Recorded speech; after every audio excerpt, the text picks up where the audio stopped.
एक बार राजा भोज के दरबार में एक सवाल उठा कि ऐसा कौन सा कुआं है जिसमें गिरने के बाद आदमी बाहर नहीं निकल पाता। इस प्रश्न का उत्तर कोई नहीं दे पाया। आखिर में राजा भोज ने राज पंडित से कहा कि इस प्रश्न का उत्तर 7 दिनों के अंदर लेकर आओ, वरना आपको अभी तक जो इनाम धन आदि दिया गया है वापस ले लिए जाएंगे तथा इस नगरी को छोड़कर दूसरी जगह जाना होगा। 6 दिन बीत चुके थे। राज पंडित को जवाब नहीं मिला था। निराश होकर वो जंगल की तरफ गया। वहां उसकी भेंट एक गडरिये से हुई। गडरिये ने पूछा, आप तो राज पंडित हैं, राजा के दुलारे हो, फिर चेहरे पर इतनी उदासी क्यों? ये गडरिया मेरा क्या मार्गदर्शन करेगा, सोचकर पंडित ने कुछ नहीं कहा।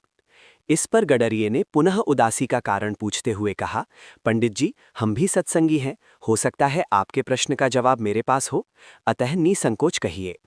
राज पंडित ने प्रश्न बता दिया और कहा कि अगर कल तक प्रश्न का जवाब नहीं मिला तो राजा नगर से निकाल देगा। गडरिया बोला, मेरे पास पारस है, उससे खूब सोना बनाओ, एक भोज क्या लाखों भोज तेरे पीछे घूमेंगे।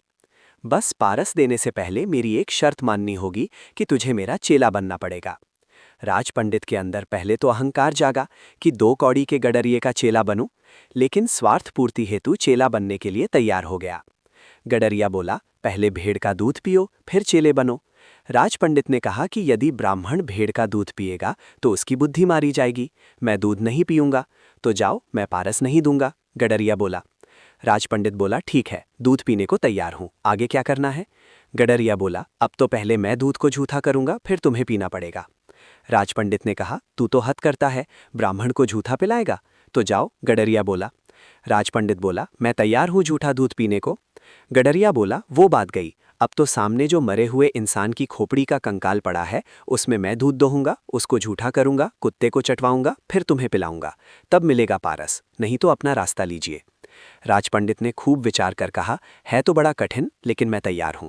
गडरिया बोला, मिल गया जवाब, यही तो कुआं है, लोभ का, तृष्णा का, जिसमें आदमी गिरता जाता है और फिर कभी नहीं निकलता, जैसे कि तुम पारस को पाने के लिए इस लोभ रूपी कुएं में गिरते चले गए।